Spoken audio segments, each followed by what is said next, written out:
Carrie Scoggins Political Newsletter, Bible Prophecy Times Edition Update. The teaching of evolution, in and of itself, is a form of creationism. Evolution is part of a religious tenet in Hinduism and the New Age movement that traces all the way back to the pharaohs in Egypt. It's called spiritual evolution. A tenet in Hinduism teaching that a spirit comes to this planet, and when this spirit becomes life on earth, it takes form of a lower life form, and when this spirit dies, it reincarnates, evolving up higher into the next highest stage of species, and does this on and on and on in the cycle of life. We know this cycle of life is represented by the swastika on the walls of the Egyptian tombs, carried over into Hinduism and the Tibetan faith as the Tibetan swastika, representing this cycle of life.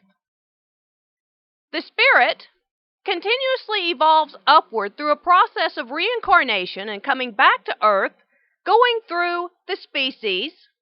This term is called transmigration in the New Age movement. Eventually, this spirit is supposed to evolve up through reincarnation, continually reincarnating and coming back to earth until it finally reaches the human stage. And here is where the racist tenet of this religion comes in, saying that the spirit starts out, after reaching human form, in the, quote, lesser evolved human races. Quoting Charles Darwin in his book, In the Descent of Man, where he says, quote, the Caucasian race is the highest evolved race. And a few chapters later, Charles Darwin says, eventually the highest evolved races will annihilate the lesser evolved races. These are racist statements by Charles Darwin in his book, In the Descent of Man. Many only know his book, Origin of Species.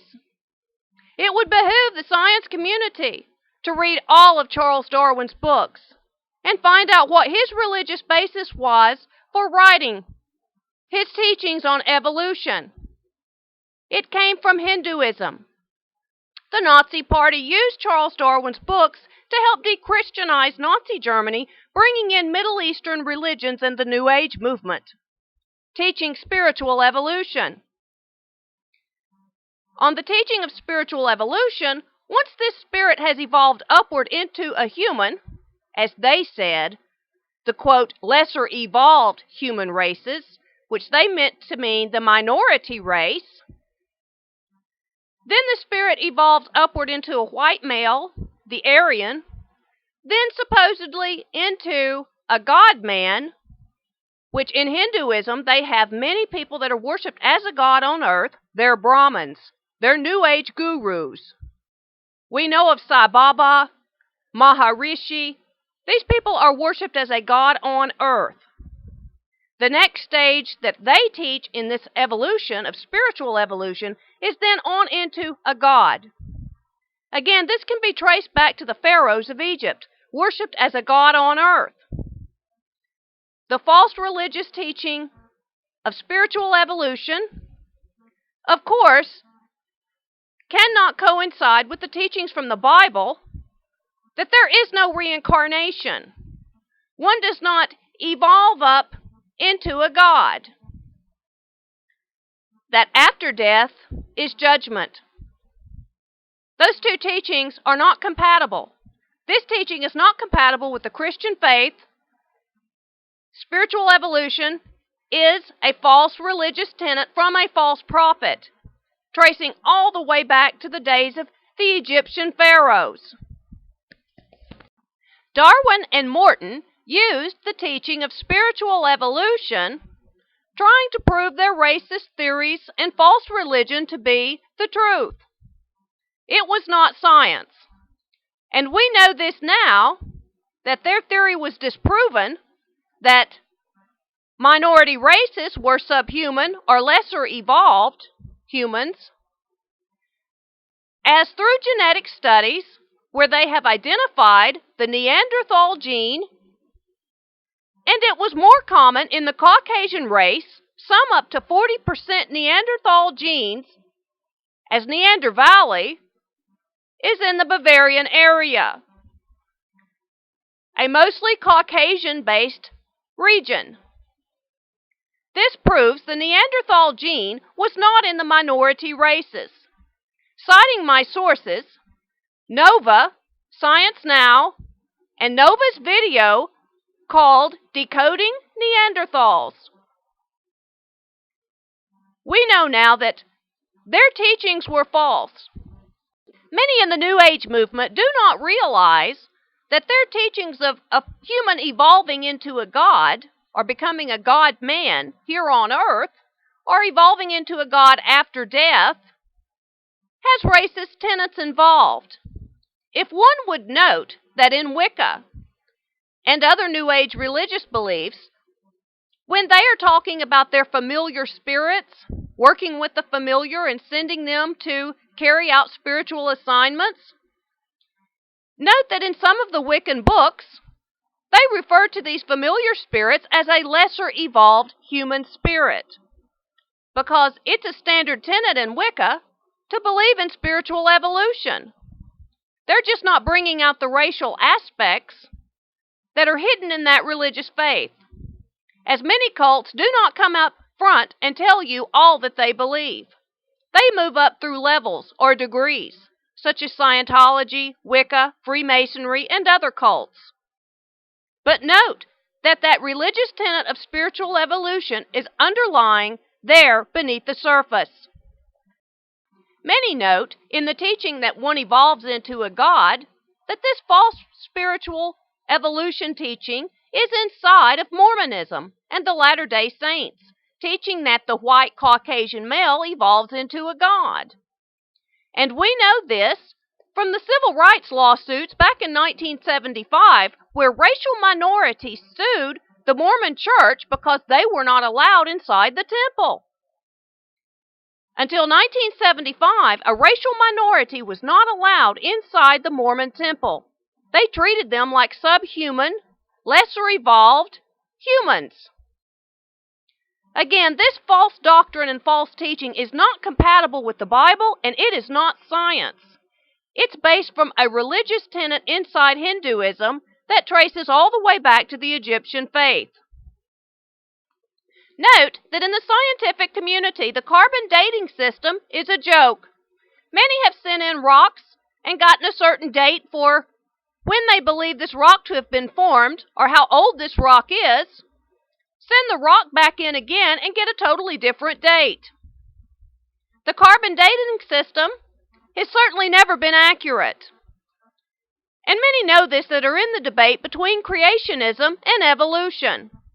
Even though evolution is part of a religion, the scientific community refuses to admit to such, that it was based out of a religious belief and a religious tenet that was used to justify racism, being a part of Hinduism that was brought into Nazi Germany, as most scientists want to see it as science. Going through the in-between stages, I will put some across the screen. Many note that Lucy is that of a monkey from the chimpanzee family considered to be extinct.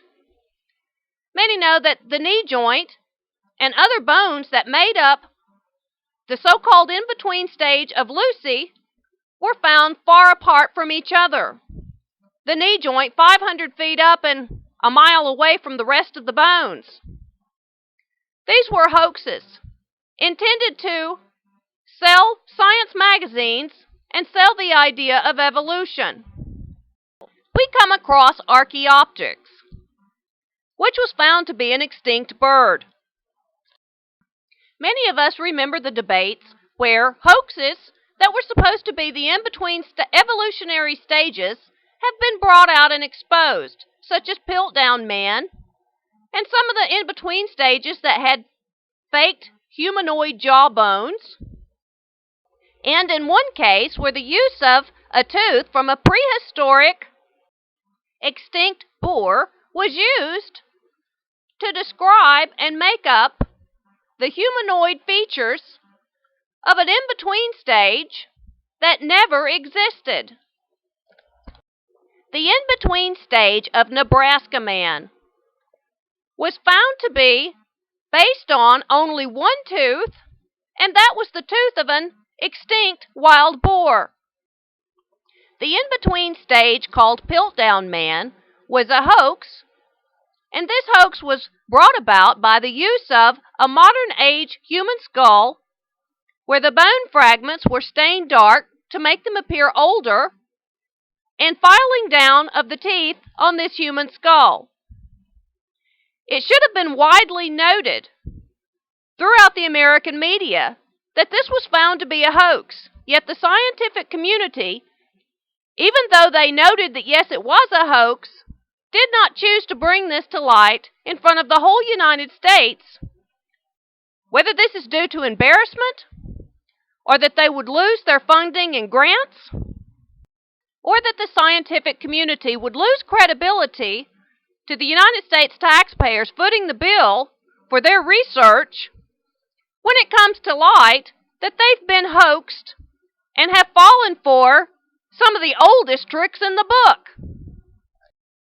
The in-between stage hoax of Java Man was simply that of a skull cap found 30 feet away from the femur 1 year later.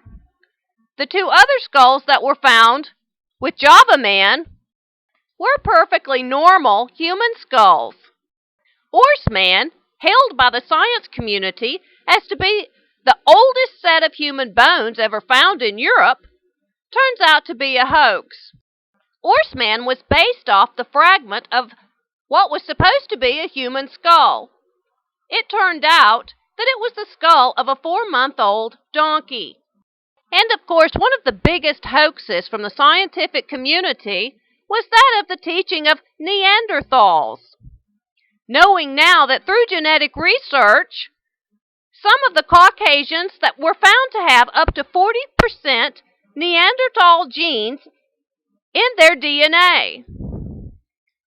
And since pre-Nazi Germany, our so-called scientific community had painted Neanderthals to be ape-like creatures, dragging their knuckles on the ground, and of extremely low IQ, a subhuman stage, a pre-evolutionary stage of man.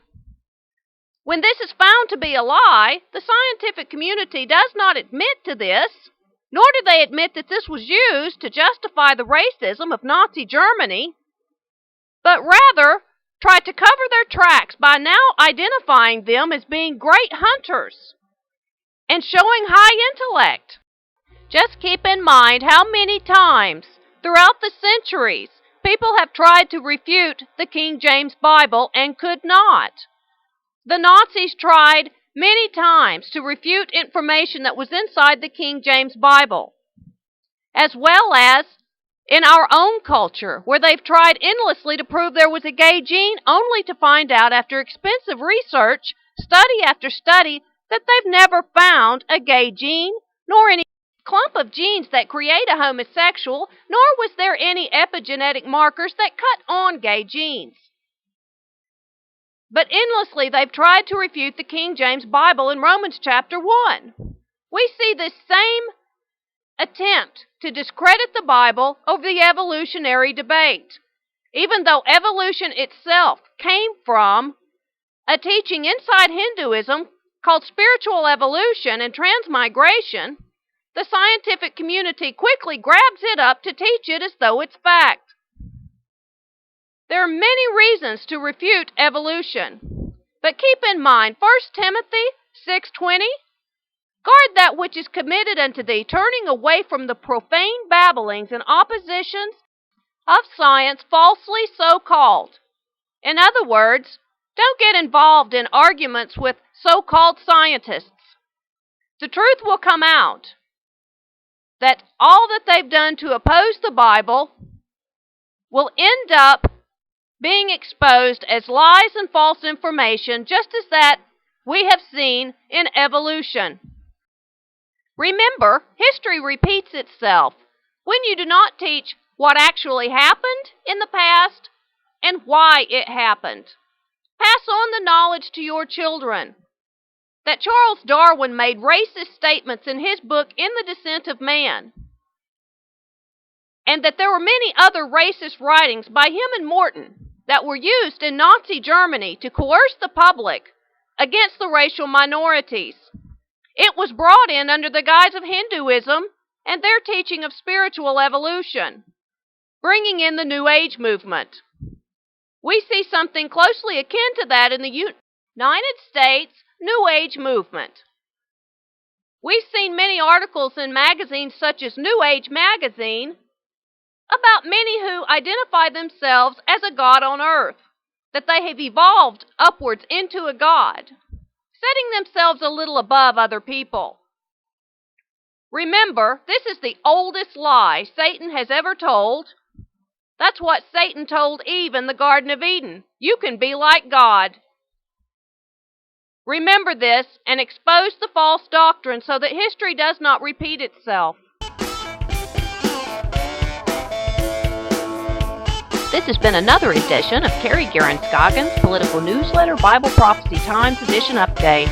Look for more information, Carrie and Scoggins' Political Newsletter and Carrie and Scoggins' Political Newsletter Bible Prophecy Times Edition, Facebook pages and bloggers.